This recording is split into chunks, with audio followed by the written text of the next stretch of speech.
In this video, we are going to break down the ascending triangle, a pattern that signals an upcoming price breakout. Spot it early and you are set for a strong trade. This is what you will learn: how to spot the ascending triangles, what it means for traders, and how to use it to make better decisions. Let's take a closer look. Here's the situation. The price is bouncing up and down, up and down. It keeps hitting the same resistance level at the top. But look at the lows. They are getting higher and higher. This is your ascending triangle forming. Use this ascending triangle formation checklist. The top is flat, the lows are rising, the spikes are narrowing, which hints at upcoming breakout.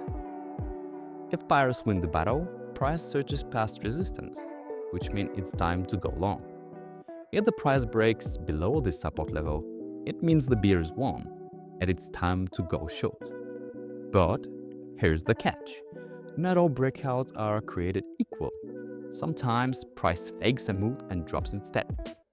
That's why we need confirmation before jumping in. Looks for a strong breakout candle, higher than usual trading volume, and at least 2 higher lows for validate the structure. That's how you know it's a real deal.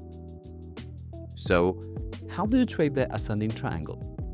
First, use supplementary indicators like moving averages and RSI for confirmation.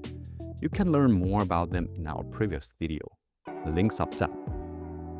Second, enter at the close of the first candle after the breakout. Third, place your stop loss at the one of the previous lows depending on how aggressive your strategy is. And just like that, you'll learn one of the most powerful candlestick patterns for these spotting breakouts. Hit that like button if this way was helpful, and subscribe for more quick insights.